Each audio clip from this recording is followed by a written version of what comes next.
Edu, fiquei com a sensação que era possível vencer o jogo. A Ponte não jogou mal, não. Jogou bem a maioria do tempo, mas em alguns determinados instantes eu fiquei com a impressão que a Ponte poderia ter feito mais e o Nelsinho poderia, depois dos 20 minutos do segundo tempo, soltar mais o time. E soltar de que maneira, com que substituições? Eu explico. Ter colocado o Iago Dias antes e principalmente o Ramon Carvalho. A Ponte poderia, não é, ter uma transição meio-campo, defesa-ataque um pouco mais contundente, um pouco mais rápida. Eu acho que a Ponte está ganhando uma característica, e isso é o jeito do treinador, não tem jeito, é o conceito dele, de ter primeiro uma defesa sólida e consistente. Ele não abre mão do Emerson Santos e do Castro, e não abre mão de um dos laterais não descer ao mesmo tempo quando o Risso descia, o João Gabriel segurava, não é? Então a Ponte sempre tinha 5 jogadores na marcação, que pouco participaram nas jogadas de ataque.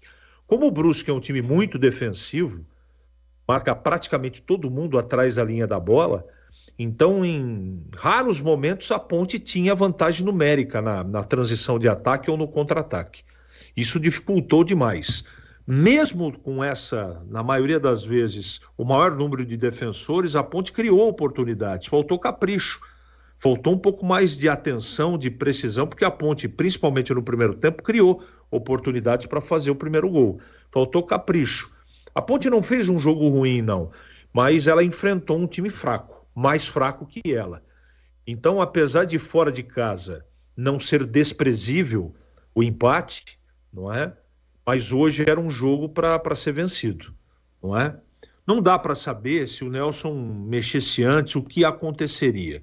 As opções do banco de reservas foram muito pequenas, em virtude dos desfalques, dos problemas que a Ponte tem, não é?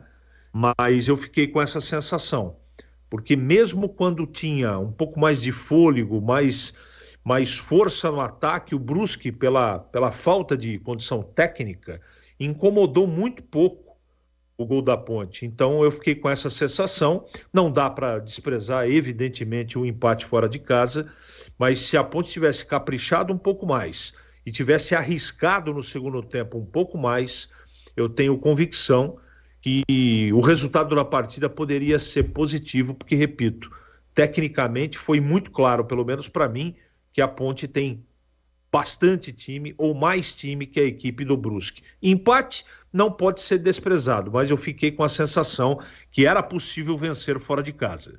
Edu. Olha,